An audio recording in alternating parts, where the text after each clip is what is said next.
स्तवन करूं, स्तवन करूं, स्तवन करूं ईसु तारूं।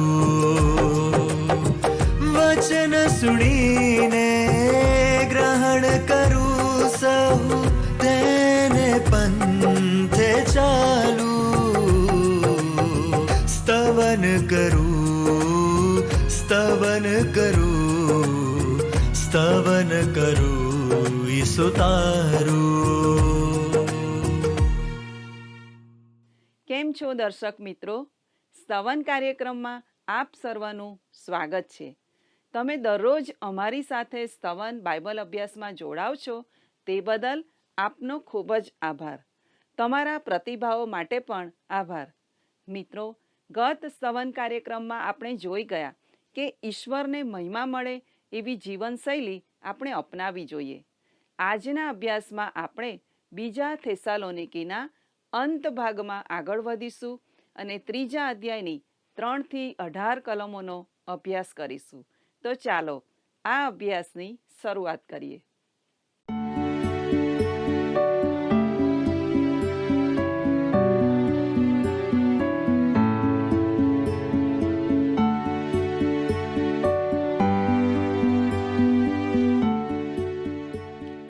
કેમ છો વાલા મિત્રો? તમે જાણો છો તેમ સ્તવન કાર્યક્રમમાં આપણે પવિત્ર ગ્રંથ બાઇબલમાંથી નવા કરારના વિભાગમાં આવેલ થેસાલોનિકીની મંડળીને સંત પાઉલે લખેલા બીજા પત્રનો અભ્યાસ કરીએ છીએ। આજે આ પત્રના છેલ્લા અભ્યાસમાં આપણે આગળ વધીશું। હવે પછીના સ્તવન કાર્યક્રમમાં આપણે બાઇબલના એક નવા પુસ્તકનો અભ્યાસ શરૂ કરીશું। વાલા દર્શક મિત્રો, આજના અભ્યાસનું શીર્ષક છે વિશ્વાસીઓએ પોતાના કાર્યોમાં દ્રઢ થવાનું છે। થેસાલોનિકાના વિશ્વાસીઓ પ્રભુ ઈસુ સાથેના સાચા સંબંધમાં આગળ વધી રહ્યા હતા। તેને માટે તેઓની સતાવણી થઈ રહી હતી, પણ પ્રેરિત પાઉલે તેઓને દિલાસો, શિક્ષણ અને હિંમત આપ્યા હતા। હવે સંત પાઉલ તેઓને જણાવે છે કે તે પોતે પણ સતાવણી અને સંકટમાંથી પસાર થઈ રહ્યો હતો। પ્રિય મિત્રો, યાદ રાખો, જો તમે પ્રભુ ઈસુના પક્ષમાં ઊભા રહેશો તો તમારે તેને માટે કિંમત ચૂકવવી પડશે। આપણે અગાઉ જોઈ ગયા કે વિશ્વાસીએ ઈશ્વરના વચનમાં દ્રઢ થવાનું છે। તે પછી આપણે જોયું કે વિશ્વાસીનો વ્યવહાર કેટલો મહત્વનો છે અને કેવી રીતે તેની ચાલને વચનમાં દ્રઢ કરી શકાય। હવે આપણે વિશ્વાસીના કાર્ય વિશે વિચારવાના છીએ। આ પણ ખૂબ જ વ્યવહારિક બાબત છે। ભલા દર્શકો, આ બધી બાબતોમાં આપણે આગળ વધવું જોઈએ, જેથી ઈશ્વરનું વચન આપણા હૃદય અને જીવનમાં અસર કરે। બીજો થેસાલોનિકી 3 અને 8 જણાવે છે કે અમે કોઈ માણસનું અન્ન મફત ખાધું નહોતું, પણ તમારામાંના કોઈને બોજરૂપ ન થઈએ માટે અમે રાત દિવસ મહેનત તથા કષ્ટથી ઉદ્યોગ કરતા હતા। વાલાઓ, અહીં સંત પાઉલ કહે છે કે અમે કોઈ માણસનું અન્ન મફત ખાધું ન હતું। એનો અર્થ કે જે ખોરાક તે ખાતો હતો તેને માટે પાઉલ નાણાં ચૂકવી દેતો હતો। પછી તેઓ લખે છે, તમારામાંના કોઈને બોજરૂપ ન થઈએ માટે અમે રાત દિવસ મહેનત તથા કષ્ટથી ઉદ્યોગ કરતા હતા। વાલાઓ, સંત પાઉલ જે સેવા કાર્ય કરતો હતો તે માટે તેને તથા તેના સાથીઓને કોઈ નાણાં ચૂકવતું નહોતું। થેસાલોનિકા અને કરિન્થમાં પણ સંત પાઉલે પોતાનો આર્થિક બોજો અને ખર્ચ પોતે જ ઉપાડ્યા હતા। તંબુ વણવાનો ધંધો જાણતો હતો, તેથી તે જ્યાં જાય ત્યાં તંબુનો ધંધો કરીને પોતાનું તથા પોતાના સાથીઓનું પૂરું કરતો હતો, જે પ્રેરિતોના કૃત્યો 18મો અધ્યાય તેની 3જી કલમ, 20મો અધ્યાય તેની 33 થી 35મી કલમમાં જોવા મળે છે. વાલા દર્શકો, આ રીતે સંત પાઉલ પરિશ્રમ અને સ્વનિર્ભર હોવાનો ઉત્તમ નમૂનો હતો. તેણે જ્યારે વિવિધ નગરોમાં જઈને મંડળી સ્થાપી ત્યારે તેનો વ્યવહાર આવો જ હતો. આમ તે ખૂબ જ વ્યવહારિક પણ હતો. જો કે જ્યારે મંડળીઓ વિશ્વાસમાં દ્રઢ થઈ અને પાઉલે તેઓની બીજી કે ત્રીજી વાર મુલાકાત લીધી ત્યારે પાઉલે તેઓને ગરીબ વિશ્વાસીઓ માટે દાન આપવા માટે જરૂરી વિનંતી કરી હતી. ગલાતીયોની મંડળીને પત્ર લખતા પણ તે દાનાર્પણ માટે વિનંતી કરે છે. ફિલિપીની મંડળી ઉદારતાથી દાનો આપનાર હતી. તેઓનો તે પત્રમાં આભાર માને છે. ત્રીજી મિશનરી મુસાફરી દરમિયાન તે યરૂશાલેમના સંતો માટે દાન ઉઘરાવે છે. સંત પાઉલે મંડળીઓને તેની અન્ય સાથી મંડળીઓની જરૂરિયાતો પ્રત્યે જવાબદારીનું શિક્ષણ પણ આપ્યું છે. ખ્રિસ્તના પુનરાગમનની સત્યતા અને આશાએ સંત પાઉલને આર્થિક બાબતો વિશે અયોગ્ય વર્તન કે શિક્ષણ આપનાર બનાવ્યો ન હતો. ભલા દર્શક મિત્રો, દરેક સદીમાં ખ્રિસ્તના પુનરાગમનની આશામાં કેટલાક લોકોને આપણે ધર્મજનુની બનતા જોઈએ છીએ. થેસાલોનિકામાં પણ આવા લોકો ઊભા થયા હતા.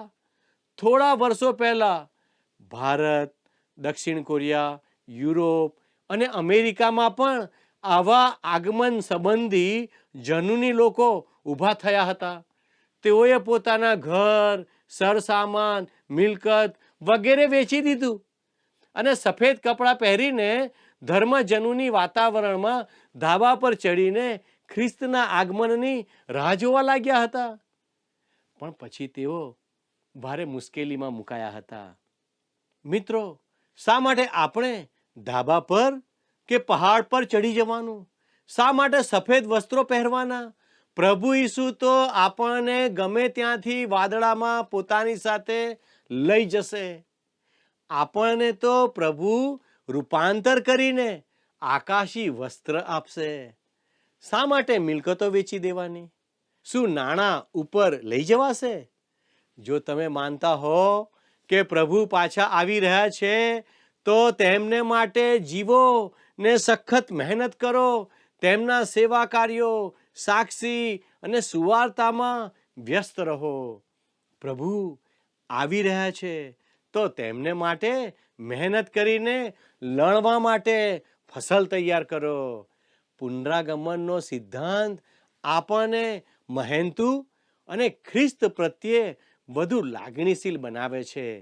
વહાલા દર્શક મિત્રો, બીજો થેસાલોનિકીઓનો પત્ર તેનો 3જો અધ્યાય 9મી કલમમાં લખ્યું છે, અમને અધિકાર નહોતો એટલા માટે નહીં, પણ તમે અમારું અનુકરણ કરો માટે અમે તમને નમૂનો આપ્યો હતો.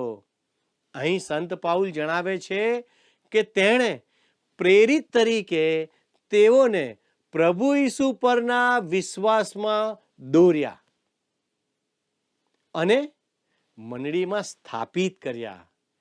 તેથી તેને તેઓ પાસેથી દાન માંગવાનો અધિકાર છે, પણ તેણે તેમ કર્યું નથી, જેથી તે થેસાલોનિકી મંડળીને નમૂનો આપી શકે અને તેઓ કોઈ ધર્મ જનૂનનો ભોગ ન બને. એક વિશ્વાસી નવદંપતિ પૂર્ણ સમયના સેવા કાર્ય માટે તાલીમ લેવા એક બાઇબલ સ્કૂલમાં સ્વતંત્ર રીતે દાખલ થયું. તેઓ એક પ્રકારના ધર્મ જનૂનનો ભોગ બન્યા હતા. તેઓ પોતાને ખૂબ આત્મિક સમજતા હતા, પણ બાઇબલ અભ્યાસ બરાબર કરતા ન હતા. પોતે વિશ્વાસથી મિશનરી સેવા કરે તે માટે તેઓ ખૂબ આતુર હતા. એકવાર તેઓ એક પ્રભુ મંદિરમાં ભજન સેવામાં ગયા. ત્યાંના પાળકને જણાવ્યું કે તેઓ મિશનરી સેવા માટે જવાના છે. બાળકે તેઓને પૂછ્યું, તમારું પોષણ કેવી રીતે થશે? શું તમે કોઈ સંસ્થામાં જોડાયા છો? તે ભાઈએ કહ્યું, અમે સ્વતંત્ર રીતે સેવા કરવાના છીએ. અમે કોઈનો આર્થિક ટેકો લેવાના નથી. એમ માનીએ છીએ કે ઈશ્વર બધું જ પૂરું પાડનાર છે. તેથી બાળકે સમજાવ્યું કે તમારો વિશ્વાસ બરાબર છે, પણ ઈશ્વર તમારું પોષણ કરવા અને કાર્ય માટે આર્થિક ટેકો કરવા કોઈ સંસ્થાનો ઉપયોગ કરી શકે છે. તેઓ તે માટે સંમત ન થયા, પણ સ્વૈચ્છિક અને સ્વતંત્ર રીતે તેઓ પોતાના કાર્યક્ષેત્રમાં ગયા. પણ પછી તેઓને આર્થિક મુશ્કેલી અને તંગી પડવા લાગી.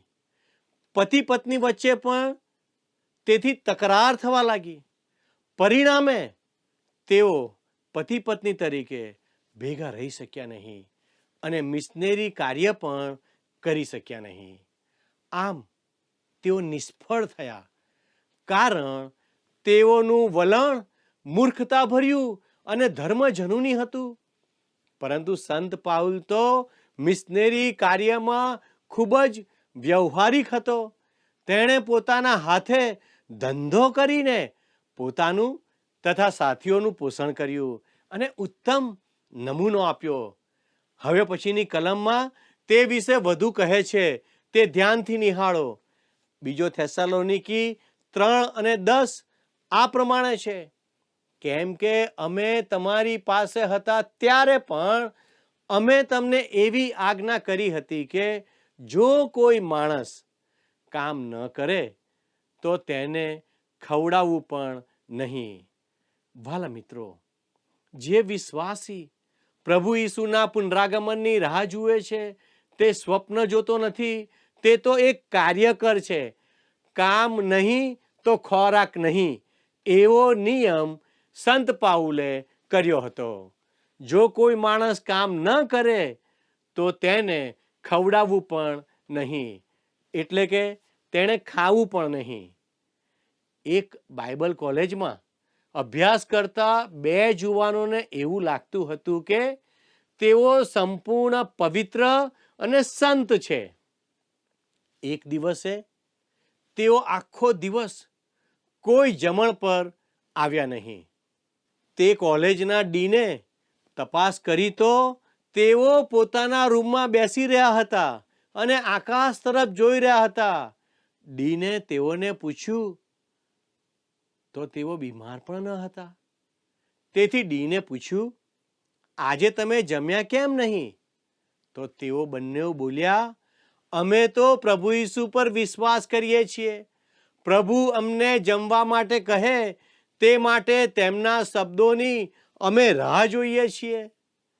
તે સાંભળીને ડીન સાહેબે પૂછ્યું, શું તમને ભૂખ નથી લાગતી? તેઓએ કહ્યું, ભૂખ તો લાગી છે. તેથી ડીને સમજાવ્યું કે તમને ભૂખ લાગી છે તે જ બતાવે છે કે પ્રભુ તમને જમી લેવા કહે છે. તેઓએ કહ્યું, જો પ્રભુ અમને જમવા કહેશે તો જ અમે જમીશું. તેઓની મૂર્ખતા જોઈને ડીને તેઓને કહ્યું કે તમે જમશો નહીં, અહીં રહેશો નહીં અને અભ્યાસ પણ કરશો નહીં. તમે ઘરે પાછા જઈ શકો છો.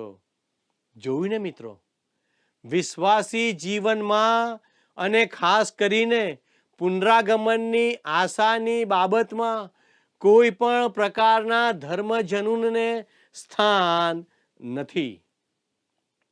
આજે ભવિષ્યવાણી વિશેની બાબતમાં પણ ધર્મજનૂન જોવા મળે છે. આ પત્રમાં મોટા ભાગે પ્રબોધવાણી વિશે વધુ જણાવ્યું છે, પણ મોટા ભાગની બાબતો વ્યવહારિક છે. આ પત્રમાં પોતાની મંડળી માટે ખ્રિસ્તના આગમનના મહાન સત્યની વ્યવહારિક બાજુ પર ભાર મૂકવામાં આવ્યો છે.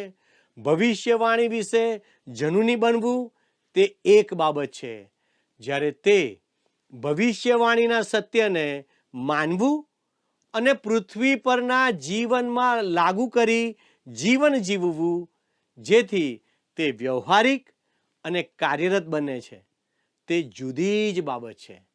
વાલા મિત્રો, આપણે પ્રભુની રાહ જોતા કાર્યરત રહેવાનું છે.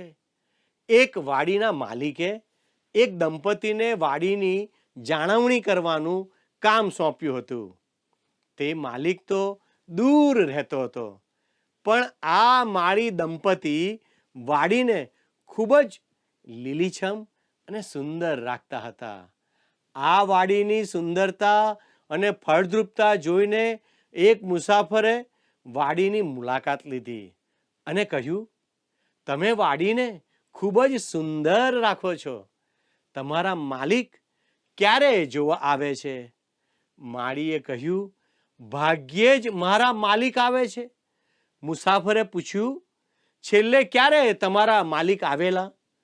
માળીએ કહ્યું, આશરે 10 વર્ષ પહેલા. મુસાફરે કહ્યું, તમારા માલિક આવતા નથી, છતાં તમે આટલી બધી મહેનત કરીને શા માટે વાડીને લીલીછમ રાખો છો? મારા વાલા મિત્રો, માળીએ કહ્યું, તે ગમે ત્યારે આવે તેની હું અપેક્ષા રાખું છું. કદાચ તે આજે પણ આવે. આ માળી વાડીના માલિક આવશે એમ ધારીને રાહ જોયા કરતો ન હતો. દરવાજે તાકીને બેસી રહેતો નહોતો અને વાટ જોયા કરતો નહોતો, પણ તે તો કામ કર્યા કરતો હતો.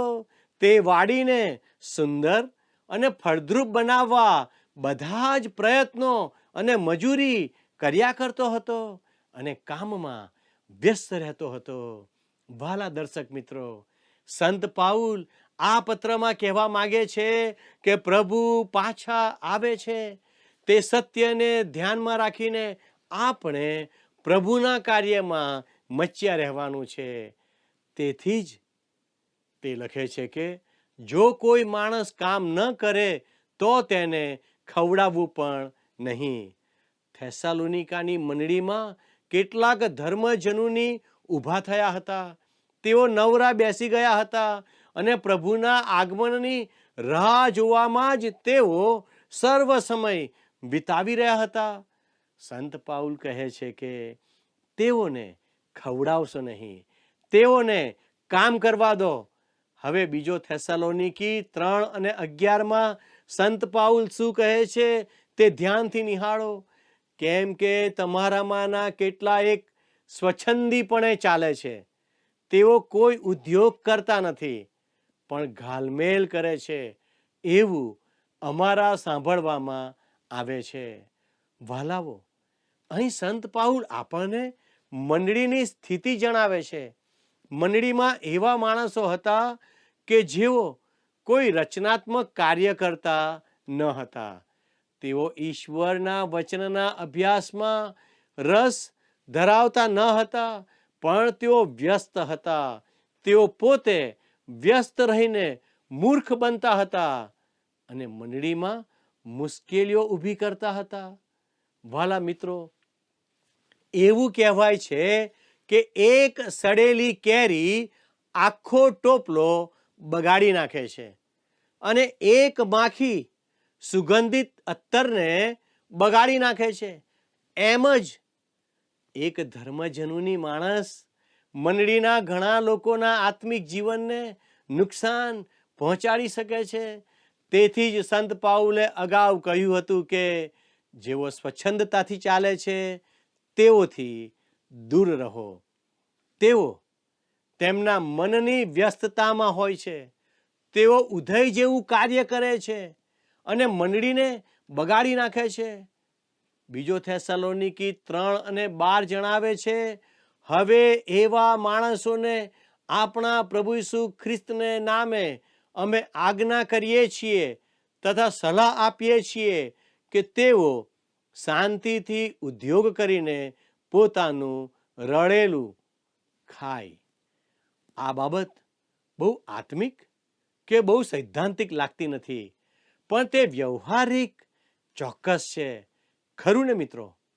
જો પ્રભુની રાહ જોયા કરનારા અને મુશ્કેલી ઊભી કરનારા શાંતિથી કાર્ય કરે અથવા કંઈક રચનાત્મક કામ કરે તો મંડળીના ઘણા બધા પ્રશ્નો હલ થઈ જાય.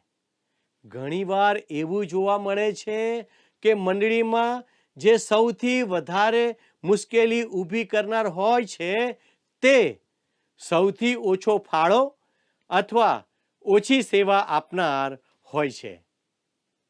થેસ્સાલોનિકીની મંડળીમાં પણ આવા જ લોકો હતા. સંત પાઉલ એવા લોકોને સલાહ આપે છે કે તેઓ શાંતિથી ઉદ્યોગ કરીને પોતાનું કમાયેલું ખાય. બીજો થેસ્સાલોનિકી 3:13 સંત પાઉલ જણાવે છે, પણ ભાઈઓ તમે ભલું કરતા થાકશોમાં. વાલાઓ, આ કેવી અજાયબ સલાહ છે. જે વિશ્વાસી વ્યક્તિ આશીર્વાદિત આશા ધરાવે છે તેણે પ્રભુને માટે કાર્ય કરવાથી કંટાળવાનું કે થાકવાનું નથી. Doctor D.L. મૂડી કહે છે, હું કાર્યને લીધે થાકી જાઉં છું પણ કાર્યથી થાકી જતો નથી. ત્યાર પછી બીજો થેસ્સાલોનિકીનો પત્ર તેનો 3 અધ્યાય 14મી કલમ જણાવે છે, કોઈ અમારી આ પત્રમાંની વાત ન માને તો તેને ધ્યાનમાં રાખીને તેની સાથે વ્યવહાર ન રાખો જેથી તે શરમાઈ જાય. વાલા મિત્રો, મંડળીના લોકોએ મંડળીમાં મુશ્કેલી ઊભી કરનારાઓથી દૂર રહેવું જોઈએ. પણ મંડળીમાંના કેટલાયક લોકો મુશ્કેલીઓ ઊભી કરનારાઓથી અને તેમની ટીકાઓથી ગભરાતા હોવાથી તેઓનો પક્ષ લે છે અને તેઓથી અલગ થતા નથી. પણ આવા લોકોથી અલગ રહેવું એ મંડળી માટે ઉત્તમ બાબત છે. બીજો થેસ્સાલોનિકી 3:15 જણાવે છે કે તો પણ તેને શત્રુ ન ગણો, ભાઈ જાણીને તેને શિખામણ આપો. પ્રિય મિત્રો, આપણે આડા માર્ગે ચડી ગયેલા આપણા ભાઈને જીતવા પ્રયત્ન કરવો જ જોઈએ, કારણ કે તે આપણો જ ભાઈ છે. બીજો થેસ્સાલોનિકી 3:16 સંત પાઉલ કહે છે, હવે શાંતિનો પ્રભુ પોતે સર્વ સમયે તથા સર્વ પ્રકારે તમને શાંતિ આપો. પ્રભુ તમ સર્વની સાથે હો. વાલા દર્શક મિત્રો, અહીં મંડળી માટે પાઉલનો આશીર્વાદ, પ્રાર્થના અને આશા કેવા પ્રેમાળ છે. બીજો થેસ્સાલોનિકી 3:17 આ પ્રમાણે કહે છે, હું પાઉલ મારે પોતાને હાથે ક્ષેમકુશળ લખું છું. મારા સર્વ પત્રોમાં એ નિશાની છે, એવી રીતે હું લખું છું. પાઉલના આ પત્રમાં પાઉલે પોતાના હાથે સહી કરી છે. પાઉલ પોતાના પત્રો પોતે લખતો અથવા તો લુક, તિમોથી કે માર્ક જેવા કોઈ સાથીદાર દ્વારા લખાવતો, પણ સહી પોતાના હાથે જ કરતો હતો. બીજો થેસ્સાલોનિકી 3:18 તે લખે છે, આપણા પ્રભુ ઈસુ ખ્રિસ્તની કૃપા તમ સર્વ પર હો. આમ પાઉલ પોતાનો આ પત્ર આશીર્વાદોથી પૂરો કરે છે. આ અજાયબ પત્રનો તે અંત ભાગ છે જે શીખવે છે કે ભવિષ્યવાણીનું જ્ઞાન ધર્મ જનૂન કે આળસ તરફ દોરાવા કરતા હૃદયને શાંતિથી વધુ ભરપૂર કરે છે. ખરેખર ઈશ્વરની શાંતિ છે કે પછી તમે ધર્મ જનૂનની લાગણીથી પીડાઈ રહ્યા છો? આજે જ તમારા જીવનને તપાસો અને ઈશ્વરને સમર્પિત થાવ. ઈશ્વર આપ સર્વને આશીર્વાદ આપો. એ જ પ્રાર્થના સાથે હું આપની વિદાય લઉં છું. આમેન.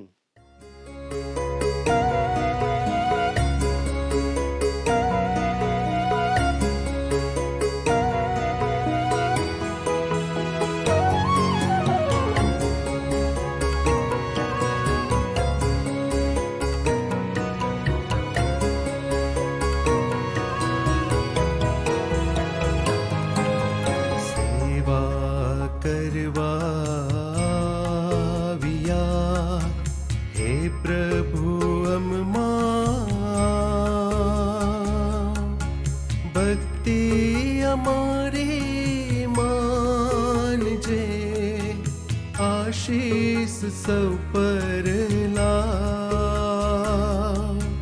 आशीष सब पर ला, तारू ज्ञान उतारजे સૌના અંતરમાં,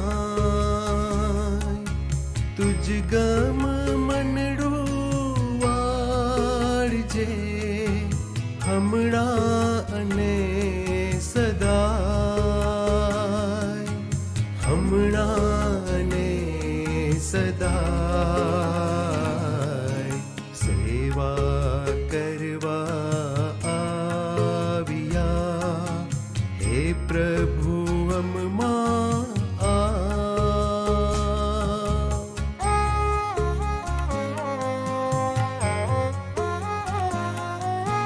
જગ ચિંતાના કાઢજે મનથી સર્વ વિચાર, તારી વાતો નો થજો અમમાં બહુ વિસ્તાર. તારા લેખો વાંચતા એવી આશીષ આપ કે તે ચોટે ચિત્તમાં, માટે તેને સ્થાપ, માટે તેને સ્થાપ. સેવા કરવા આવ્યા હે પ્રભુ અમમાં.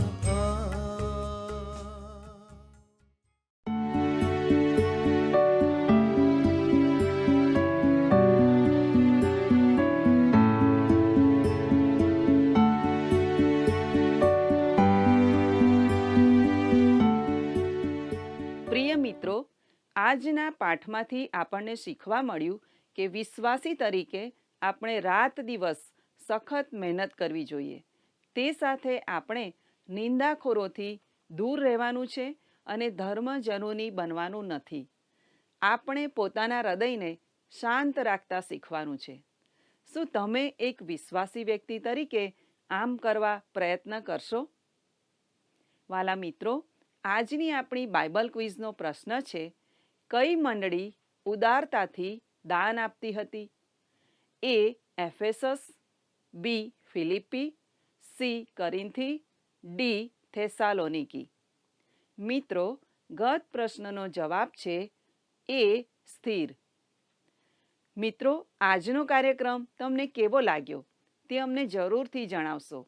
અમારો ફોન નંબર છે 94 29 37 56 10. આ નંબર પર આપ અમને કોલ અથવા વોટ્સએપ મેસેજ કરી શકો છો.